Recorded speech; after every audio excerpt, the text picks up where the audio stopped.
लेता हूं कि सती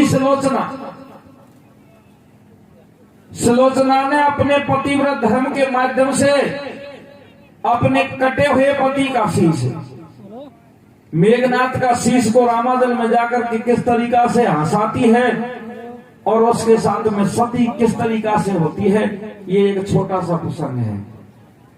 तो देखो प्रसंग चालू होता है कि मेघनाथ लक्ष्मण के ऊपर एक शक्ति का प्रहार करते हैं। लक्ष्मण जी मूर्छित हो जाते हैं, हनुमान जी दौनागिर पर्वत जाते हैं, संजीवनी बूटी लाकर के सुषेण वेद को देते हैं। सुषेण वेद घोट के तैयार करके और लक्ष्मण के मुख में देता है और लक्ष्मण मूर्छा से फिर जागृत हो जाता है। और इधर को मेघनाथ क्या करता है, निकुंभला देवी के मंदिर में जाकर के यज्ञ में आहुति दी जाती है, जिनसे जो धुआं निकलती है वो आसमान में इस तरीका से छा जाती है, मंडरा जाती है कि मानो पद्दल से छा गए हो। भगवान श्री राम घट घट के वासी अंतर्यामी विष्णु के अवतारी सब कुछ जानते थे कि लेकिन नरलीला कर रहे थे। इस कारण से विभीषण को बुला करके विभीषण से पूछते हैं कि भैया ये सामने से आंधी कहां से आ रही है। विभीषण कहता है कि मेघनाथ यज्ञ कर रहा है, अगर ये यज्ञ संपूर्ण हो गया तो समरण की लंका बातन से टूटने वाली नहीं है। तो देखो किस तरीका से तो विभीषण है जो भगवान श्री राम को समझाता है और भगवान श्री राम विभीषण से किस तरीका से पूछते हैं, कैसे पूछते हैं विभीषण? आहे 2 दिन पीछे रघुवंशी भगवान पेच नहीं खावे गो। कैसे कैसे विभीषण? 2 दिन पीछे रघुवंशी भगवान पेच नहीं खावे गो। सीता को न मिले बातन सूपस खावे गो। 2 दिन पीछे रघुवंशी भगवान पेच नहीं खावे गो। सीता को न मिले बातन सूपस खावे गो। 2 दिन पीछे रघुवंशी भगवान पेच नहीं खावे गो। सीता को न मिले बातन सूपस खावे गो। अब श्री राम पूछता है कि भैया सीता कैसे मिल सकती है, कैसे करो? लक्ष्मण जी को भेजा जाए और जाकर के मेघनाथ का यज्ञ है जिसका विध्वंस कर दिया जाए, मेघनाथ का वध कर दिया जाए। तो अब भगवान श्री राम लक्ष्मण को बुलाते हैं और लक्ष्मण जी से कहते हैं कि भैया जाओ और जाकर के मेघनाथ का यज्ञ है उसका विध्वंस करके आओ और मेघनाथ को भी खत्म करके आओ। लेकिन मेघनाथ का शीश है वो पृथ्वी पर नहीं गिरना चाहिए, क्योंकि मेघनाथ है जो एक पतिव्रता स्त्री का पति है और अगर उसका शीश ये मृतलोक पे सृष्टि पे धरती पे गिर गया तो हमारे सामने समस्या आ सकती है। तो देखो भगवान श्री राम लक्ष्मण को किस तरीका से आदेश देते हैं, लक्ष्मण कैसे जाता है और इधर को मेघनाथ किस तरीका से यज्ञ चालू करता है। सजनों कैसे करता है भैया? आदे रे रे आदे ओढ़े घाटा सी छावे राम घबरावे। कैसे? आदे रे रे आदे ओढ़े घाटा सी छावे राम घबरावे। कैसे? ओ चालो जाओ लक्ष्मणया काई हो तो आवे।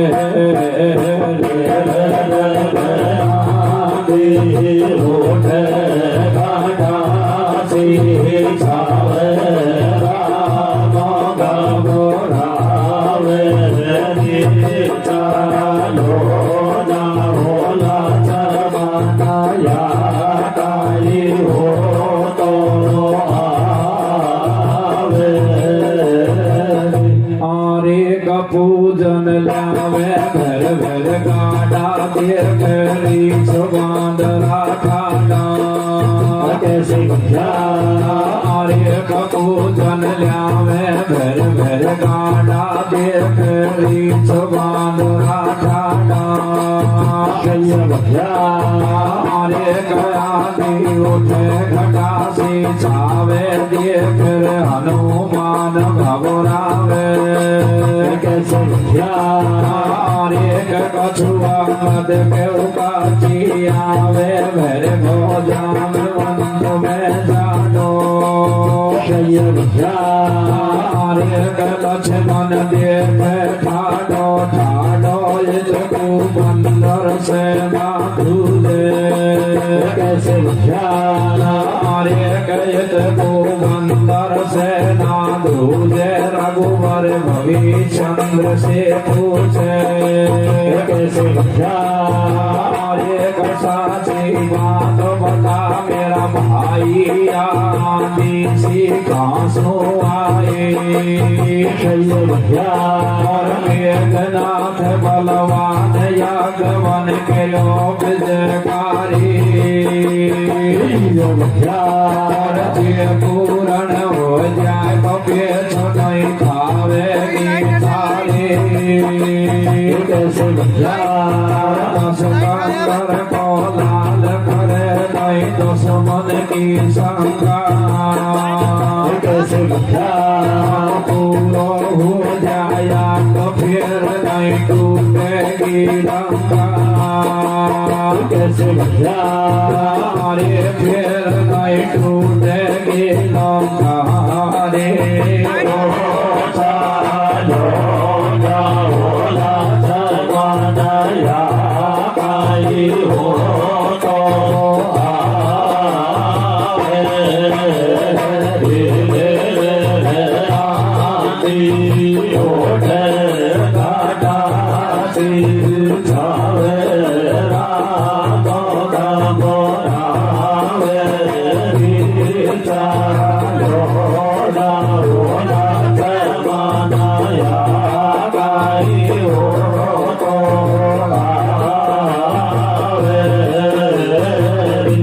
पूजन लिया मैं भर भर गाटा देखे रीछ बांदरा ठाडा आंधी उठे घटा सी छावे देख हनुमान घबरावे कछु अंगद के कच्छी आवे भर को जाम मंत में जाडो लक्ष्मण देखे ठाडो ठाडो इसको बंदर से ना धूजे अरे रघुवर भविष्य से पूछे साची बात बता मेरा भाई या आंधी सी घासों आई कि मेघनाथ बलवान यज्ञवान करो विजयकारी जे पूर्ण हो जाए तो पेच नहीं खावेगी थारी अरे दशकंदर को लाल करे नहीं दुश्मन की संकार को पूरा हो जाए यज्ञ फिर नहीं टूटेगी लंका। तो अब भगवान श्री राम लक्ष्मण को आदेश दे देते हैं कि भैया जाओ एक सेना की छोटी सी टुकड़ी ले जाओ और जाकर के मेघनाथ के यज्ञ का विध्वंस करो और मेघनाथ को खत्म करके और उसके शीश को रामादल में लेके आओ। तो देखो किस तरीका से भगवान श्री राम आज्ञा देता है और लक्ष्मण एक सेना की छोटी सी टुकड़ी लेकर के और निकमला देवी के मंदिर में जाकर के और मेघनाथ को ललकारता है जिससे मेघनाथ यज्ञ को छोड़ करके और लक्ष्मण जी से युद्ध करने के लिए तैयार हो जाता है। किस तरीका से जाता है शरणों कैसे जाता मेरे विचार आरे कसण के भवितान की बात काप गए तो घात नो बोले कैसे आरे कसण के भवितान की बात काप गए तो घात नो बोले देखा हो गई यार लखन तू कौन घमंड में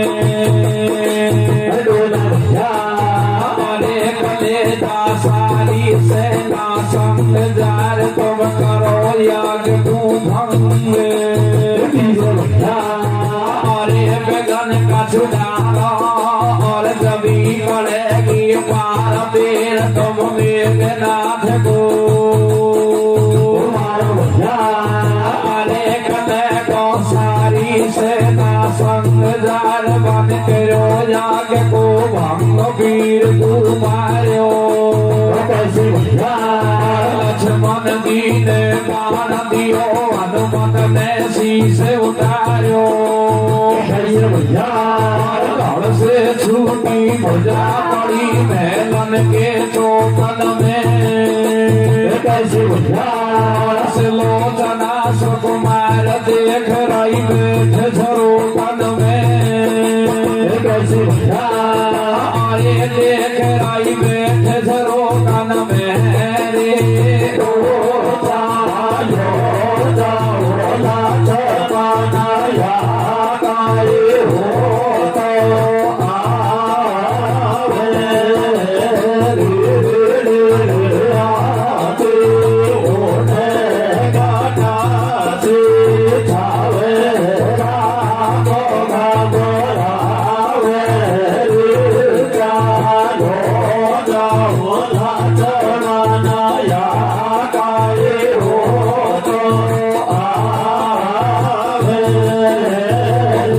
देखो सजनों, लक्ष्मण सेना को साथ में ले जाता है और निकुम्बला देवी के मंदिर में जाकर के बंदर भालू और लक्ष्मण अब मेघनाथ को ललकारते हैं और ज्यादा ऊंच नीच की बात कहते हैं। तो मेघनाथ यज्ञ को छोड़ करके और लक्ष्मण से युद्ध करने के लिए रण खेतों में चला जाता है, युद्ध करने के लिए तैयार हो जाता है।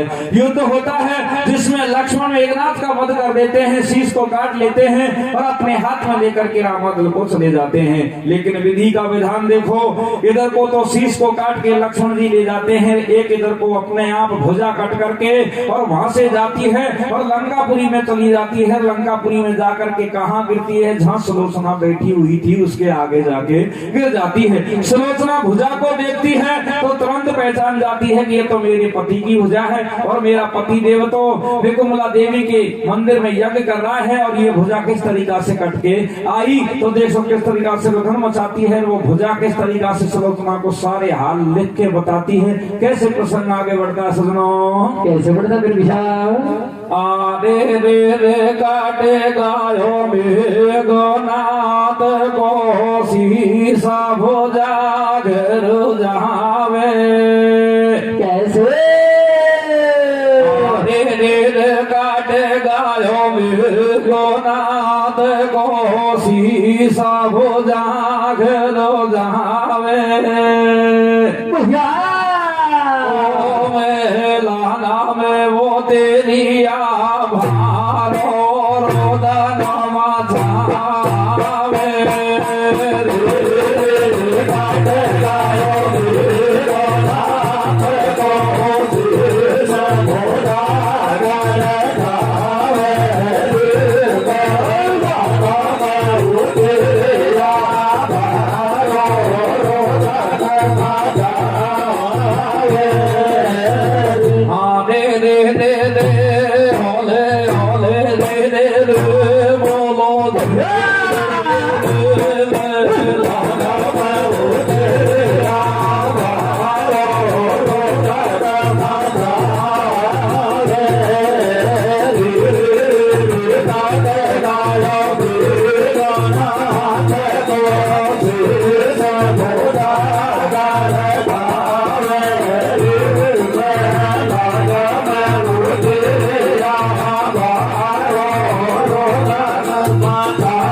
लक्ष्मण जी ने सोची मारी मेघनाथ नारी के टूटर भुजा गिरी महलन में सुलोचना ढेर नारी के। अरे कया कहो वही गजब की बात लागे पाती को सो। अरे कया कहो वही गजब की बात लागे हमारा पाती को सो। या तो यहाँ पे फांसू अरे गया तो यहाँ पे फांसू आयो पति मेरो कौन ने सतायो है या मेरो। अरे नारी करे बात को हीरो पति मेरो कौन ने लियो सका। मेघनाथ की पूजा हो तो लिख के हाल बता। सुलोचना ने भुजा पति को पे नदियों तत्काल भुजा ने दिखे सकाटे। अरे कमो को रामादल में पायो महालक्ष्मण ने शीश उतारो। अरे कले रामादल के माई तेरी लाश पड़ी है।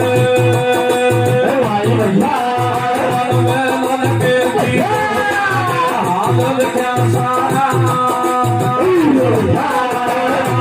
दल के बीच नार कोई लक्ष्मण ने मारा रे।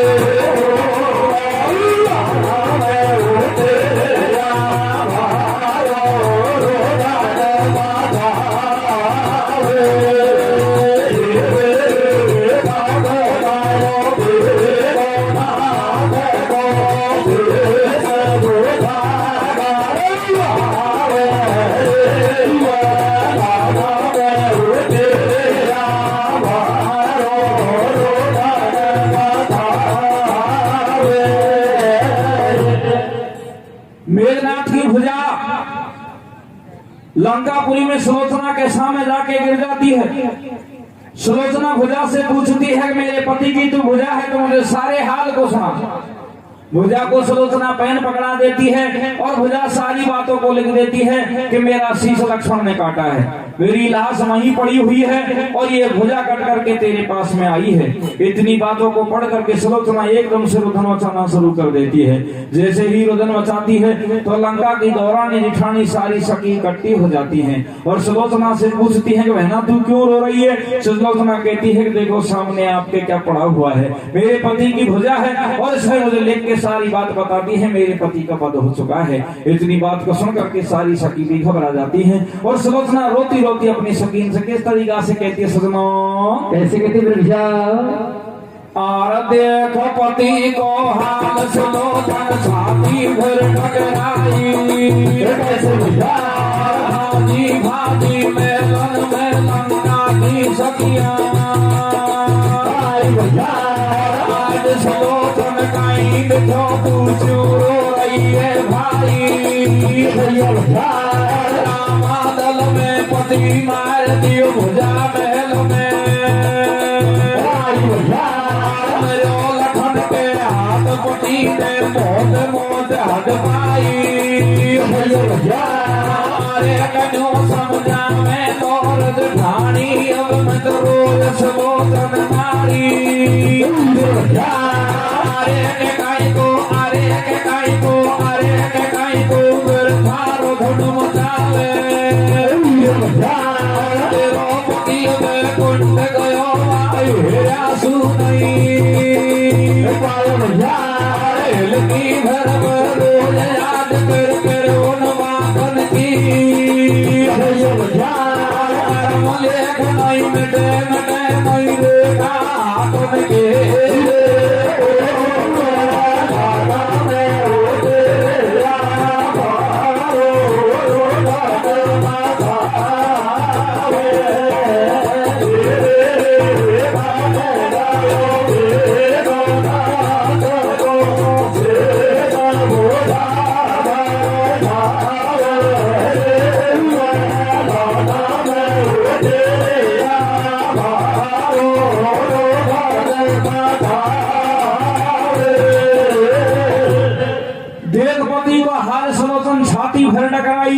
अरे भाजी भाजी महलन में लंका की सखियां आई आज सुलोचन काई बिखो तू क्यों रो रही है भाई, ते रामादल में पति मार दियो भुजा महल में आई, मेरे लखन के हाथ पति ने बहुत मौत हद पाई, न्यू समझा में दौड़ दे ठाणी अब मैं तो रोए सुलोचन नारी काई को बिरथारो धर्म चावल तेरो पति तो बैकुंठ गयो हेरा सुनई पावे।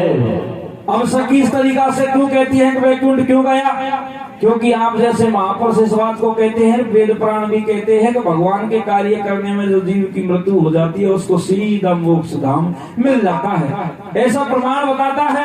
और वो जीवन मरण की जो ये चक्र है मर्यादा है इससे परे होता है, हमेशा हमेशा वैकुंठ में रहता है। इतनी बात को दौरानी जिठानी समझाती है तो सुलोचना कहती है कि बहना ये बात तो मैं भी जानती हूँ लेकिन आप अच्छी तरह से जानते हो। सुलोचना कहती है सकीन से आप भी जानते हो कि पानी के बगैर मछली नहीं रह सकती।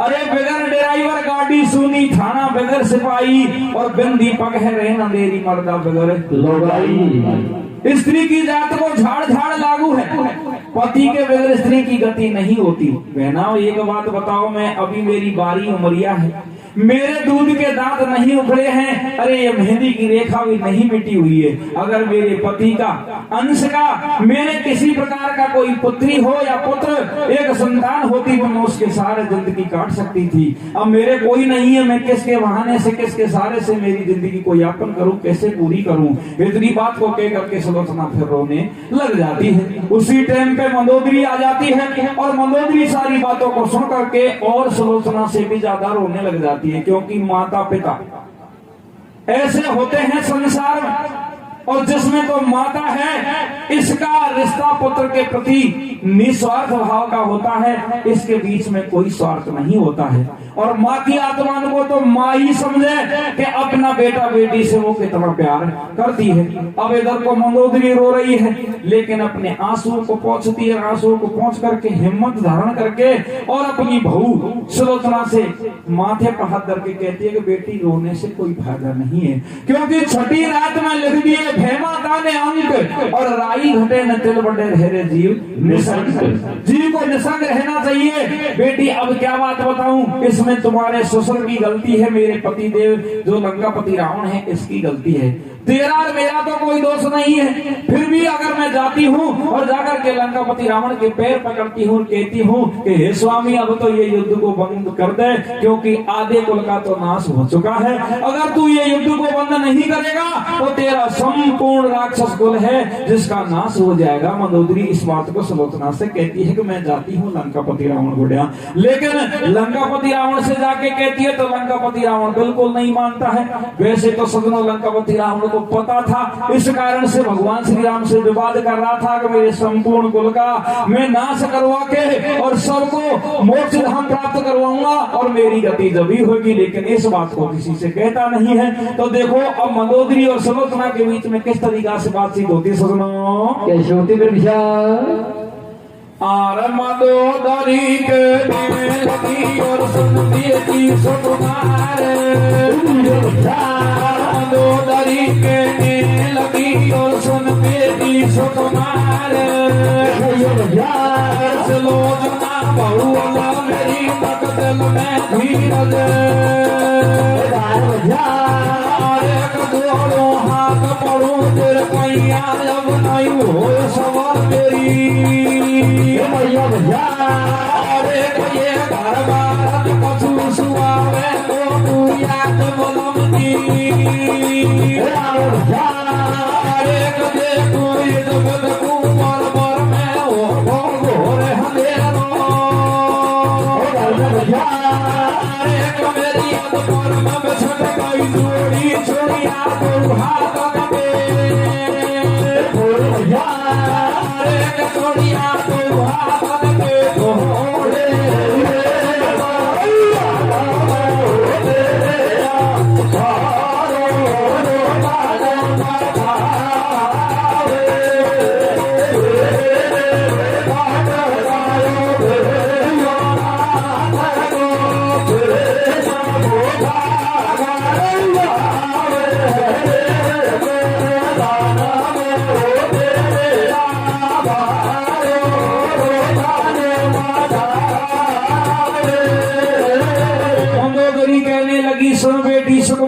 अरे सुलोचना भूगल मेरी जराने के दिल में धीरज धार। तो सुलोचना कहती है जोड़ू हाथ पड़ू तेरे पैया, अरे अब नहीं हुए सवर मेरी मैया, ये घर बार कछु सुआवे वो को याद बलम की आवे रे, देख हुई तो बित को पर में होगो घोर अंधेरो घर में, मेरी अदपर में बिछड़ गई जोड़ी चुड़िया दो हाथन की फोड़ी की मैया, मेरी उम्र थोड़ी है, मेरी जोड़ी बिछड़ चुकी है, मेरा चूड़ा फूट चुका है, अरे ये मेरी मांग बिखर चुकी है, मेरा सिंदूर मिट चुका है, मैं किस तरीका से जिंदगी को पूरी करूं। इस तरीका से सुलोचना बार बार रोती है। इधर को मंदोदरी भी रोती हुई और लंकापति रावण के पास में जाती है। किस तरीका से कहती है सजनों, कैसे कहते बिरबिशा। अरे सासन बस कर बोलवायो, अरे सासन बस कर बोलवायो, तू सारो हाल बतायो, कैसे सुन प्यारे भरतार, मतारई लग में अपना, मेघनाथ मेरे कुंभकर्ण मेरे और मरो 10 20, रामानल के 20 नाल में कदेन मांगू, कदेन मांगू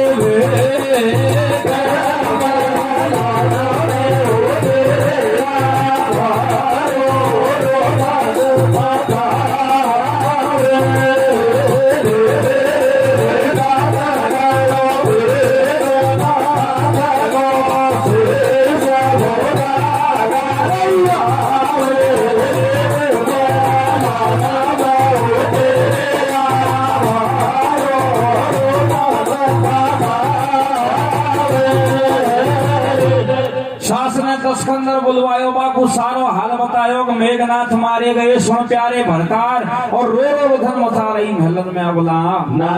लंका पति रावण कहता है कि मेघनाथ मिर्चा कुंभकर्ण मिर्चा और मरो 10-20 रामदल के बीच नार में कदे न मांगू। अरे वो वनवासी है जिसे तू राम कहती है, विष्णु का अवतारी कहती है, वो वनवासी है, राजा दशरथ का पुत्र है और एक साधारण इंसान के सामने जाकर के मैं झोली नहीं पहला सकता। इतनी बात को सुन करके अब सुलोचना और मंदोदरी दोनों ही घबरा जाती हैं कि ये तो किसी की नहीं मानने वाला है। और इधर को सुलोचना जोर जोर से रोती है तो मंदोदरी कहती है कि बेटी रोने से कोई फायदा नहीं है। सुलोचना फिर कहती है कि मैया रोने से फायदा नहीं है तो मेरे पति की भुजा पड़ी हुई है, मैं इसके साथ में सती होना चाहती हूँ, लेकिन सच्चाई छिपती नहीं है। अब वो मंदोदरी के मुख से सही बात निकल जाती है कि बेटी तू सती होना ही चाहती है तो भुजा के साथ में सती नहीं हो सकती। अगर तू सती होना चाहती है तो रामादल में जा तुम्हारे पति की शीश को लेके आ। अब इतनी बात को सुन करके सुलोचना तैयार हो जाती है कि मैया मैं अवश्य रामादल में जाऊंगी और मेरे पति के शीश को लेके आऊंगी, उसके साथ में सती हो जाऊंगी। लेकिन सुलोचना है जो सास से पूछती है कि मैया मैं रामादल में चली तो जाऊं, लेकिन मुझे शीश दिया या नहीं दिया इसकी क्या गारंटी है। तो अब मंदोदरी सारी बातों को समझाती है कि भगवान श्री राम घट घट के वे वासी हैं, मर्यादा पुरुषोत्तम है, वो कभी भी मना नहीं करेंगे, तुम्हारे पति के शीश को अवश्य दे देंगे। तो देखो सास बहू में दोनों में किस तरीका से बातचीत होती है सजनों। कैसे होती प्रभुषा? आरे कटपक नयन में से आंसू वो तू सती करा दे सासू भैया। आरे कटपक नयन में से आंसू वो तू सती करा दे सासू की तो लगे सासरो शारो भैया। तो लगे सासरो सारो मेरो कैसे कटे दिमारो। बेटी तू रामादल जायो तेरा पति को शीश लिया जो। अरे गया वे शर्म बनड़ को धर्म फूट को कर्म के सामने जाऊं। रामादल में जाकी सासू घड़ी घड़ी शर्माऊं। एक बेटी मत शर्मावे मन में धीरज भर में है परसोत्तम भगवान सदा भगतन को राखे। तो शीश कमाई पे तेरी गाई पुरछादी। सुलोचना तैयार मात मेरी सबसे मारे मात मेरी सबसे मारे मैं फिर नहीं जानेगी। पायल की झनकार मैं फिर नहीं आनेगी। मेरे पैरों पैरों तारा को थारो हार पैरों ने थारी वाले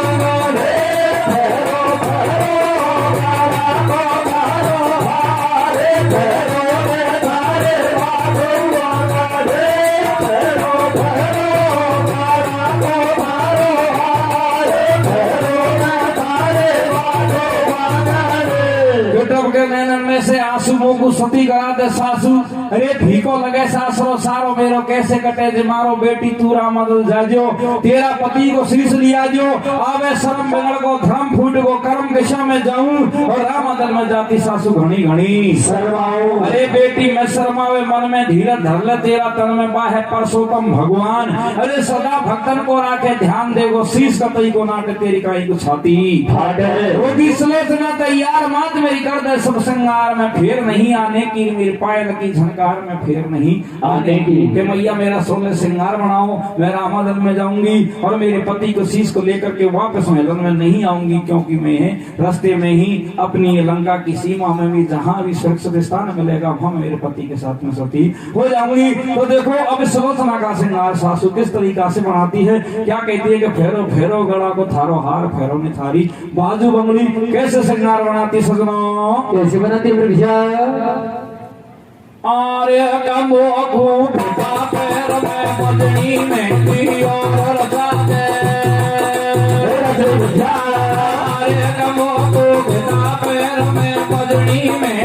और जागे लक्ष्मी अरे का जोर को दीव को खंड का हाथन फेरा बाजू अरे गोदड़ी कणिया पे लड़काई जब सुरमा की रेख लगाई से 16 श्रृंगार बनाती है और 16 श्रृंगार बना के महल के चौक में आ जाती है और शीशा में अपने श्रृंगार को देख करके सुलोचना एकदम से पछाड़ खा के गिर जाती है और रोने लग जाती है। इधर को सासू समझाती है कि बेटी रोने से कोई फायदा नहीं है। सुलोचना कहती है कि फायदा इस बात का है भैया, मेरी बात को सुनो, फायदा है या दुख है, क्योंकि मैंने श्रृंगार बनाया है, इसका मेरा धर्म नहीं बनता है, क्योंकि स्वागन होती है वही श्रृंगार करती है। मैं तो विधवा हो चुकी हूँ, मेरे पति के साथ साथ मेरा श्रृंगार भी चला गया है। तो अब मंदोदरी समझाती है कि बेटी, जो स्त्री पूरी जिंदगी भर जीवन जीती है और अधप्रेम में बीच में विधवा हो जाती है और श्रृंगार करती है, दोष उनका है। तू तो श्रृंगार करके तेरे पति के साथ में सती हो जाएगी, तुम्हारा कोई दोष नहीं है। तो सुलोचना फिर खड़ी हो जाती है और सासू के गले लग के किस तरीका से रुधना चाहती है सुनो कैसे होते भैया? रोवे रोवे सासू की फिर बात है कैसे? रोवे रोवे सासू की फिर बात है, वो सारा गा फटे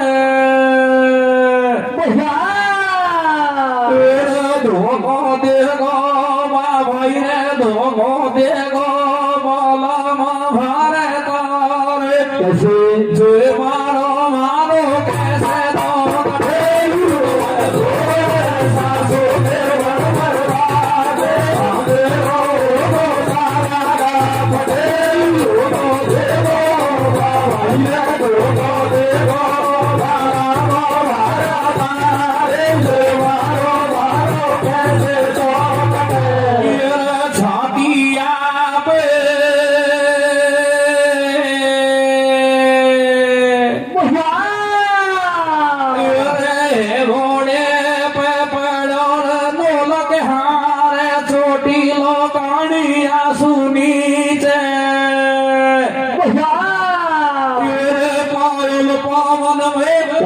महिरे चढ़िया हाथन में उड़े धुनकार छोड़त बाकी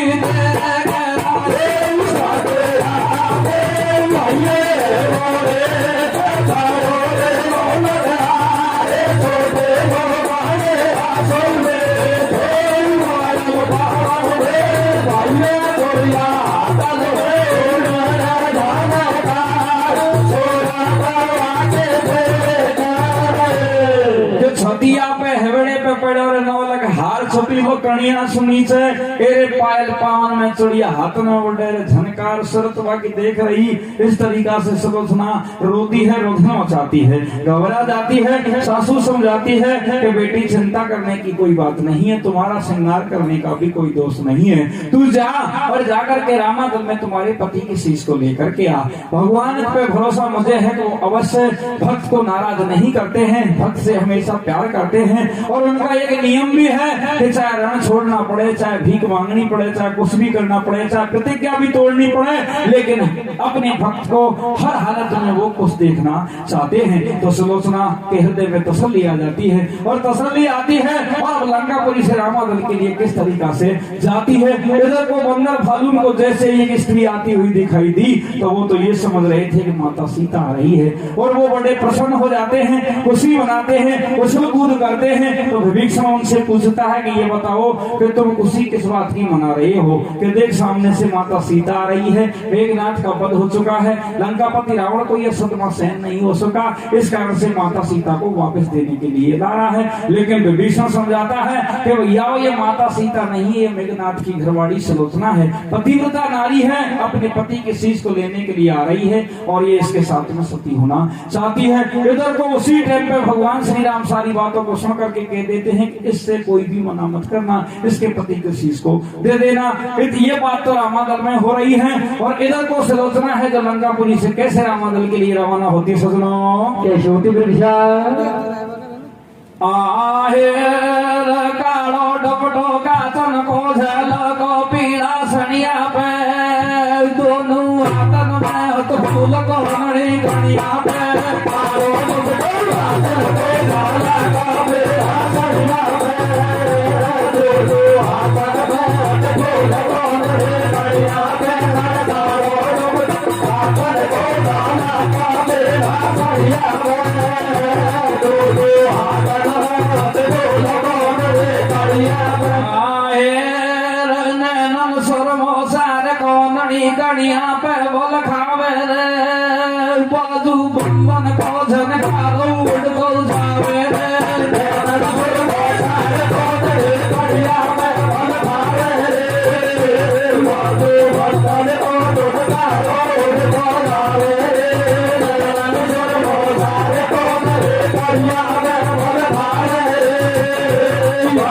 भगवान को दुलकारो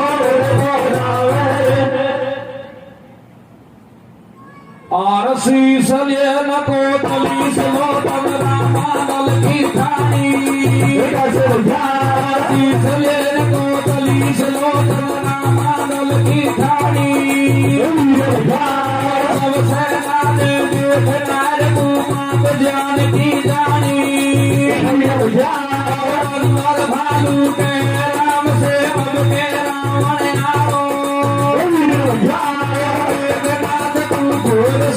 सिया तू वापस लिए तो चंद्र ने रामचंद्र की सेना समझाई है औरत मेघनाथ की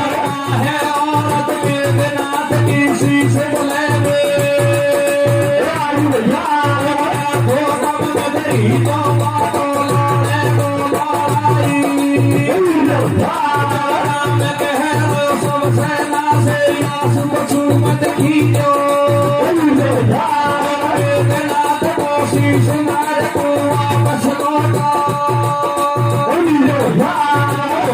डोलू में सती को पति को दे दे शीश अकबर से विनती करे रामादल के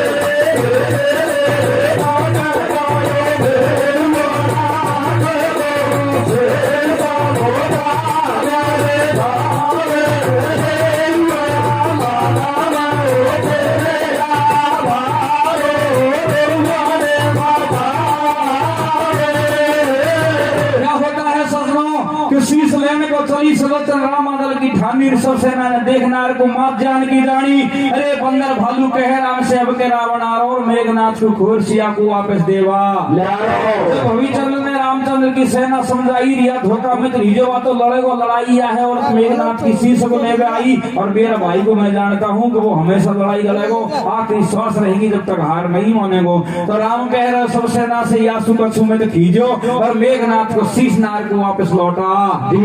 उसी टाइम पे सलोचना पहुंच जाती है होबा डोलू में सती वो पति को दे दे शीश रघुवर से विनती करे रामादल के बीच में जाकर के रघुवर से विनती करती है कि मैं पति के शीश को लेने के लिए आई हूँ और मुझे शीश दीजिए।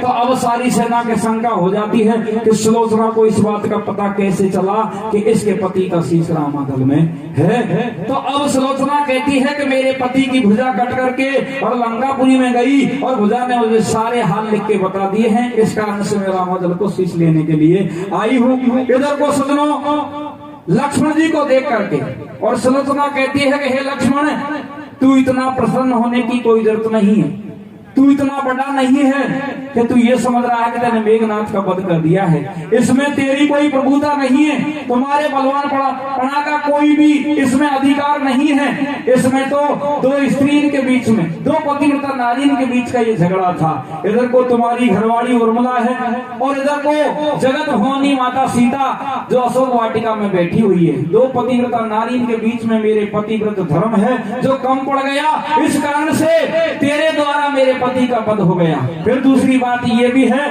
कि अगर मुझे पति कह के आता घर से कि मैं रामादल को जा रहा हूँ तो शायद ये भी काम नहीं हो सकता।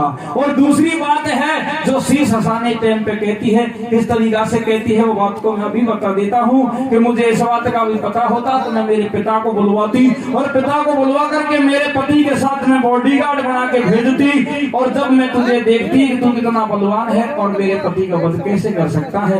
इधर को भगवान श्री राम कहता है कि इसके पति के शीश को दे दिया जाए, मेघनाथ का शीश दे दिया जाए। लेकिन आप अच्छी तरह से जानते हैं कि सारी सेना की शंका हो जाती है और शंका हो गई तो भगवान हमेशा ये चाहते हैं कि मेरे भक्त के अंदर किसी प्रकार की कोई गलानी नहीं रहनी चाहिए। तो अब वो गलानी दूर करने के लिए भगवान श्री राम घट के वासी माया फैलाते हैं और हनुमान जी को समझा देते हैं कि हनुमान जी इस शंका का समाधान तू कर सकता है। तो हनुमान जी बीच में आ जाते हैं और बीच में आकर के भगवान श्री राम को प्रणाम करके कहते हैं कि हे स्वामी, आपके सामने तो मैं कभी बोला नहीं और आपकी आज्ञा का उल्लंघन मैंने नहीं किया, लेकिन मेरे भी शंका है, सब सेना के शंका है। और ये पतिव्रता नारी है, इसके पति का जो शीश कट के यहाँ आया, न जाने कहाँ चला गया, इसका तो बाद में पता लगेगा। लेकिन इसके पति की भुजा कट करके और लंकापुरी में जाती है और भुजा सारे हाल लिख सकती है, तो इसके पति का शीश भी बोल सकता है। वो यहाँ पड़ा हुआ है, हमारे पास में है। अगर इसके पति के शीश को ये बुला लेगी, हंसा लेगी, तो इसको हम पतिव्रता नारी समझेंगे। तो सारी सेना इसका समर्थन कर देती है। आगे हनुमान जी कह रहे हैं जो बिल्कुल सत्य कह रहे हैं। अब देखो पतिव्रता नारी का धर्म सलोत्रा किस तरीका से अपने पति के शीश को हंसाती है और सारी सेना उसको पतिव्रता नारी किस तरीका से ठहराती है। क्या होता है सजनाओ, क्या होता है फिर विचार? आरे रे घरों में डोले कमला को सो फूल डाटे नाई हासी कैसे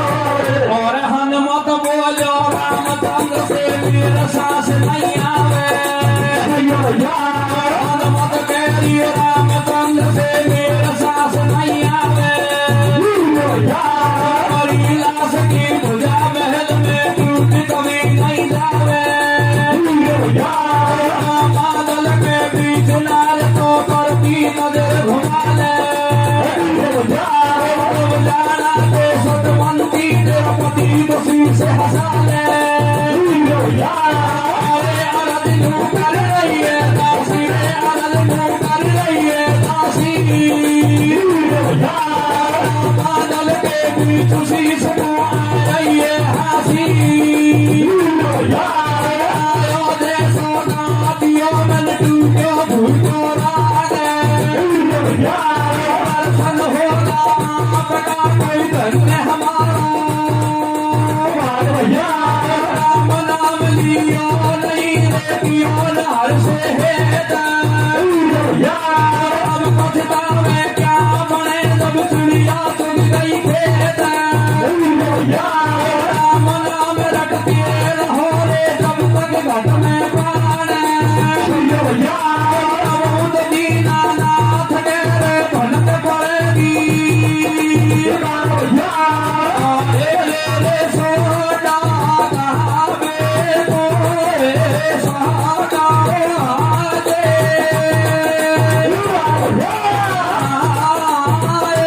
से रोका धारा धारा धारा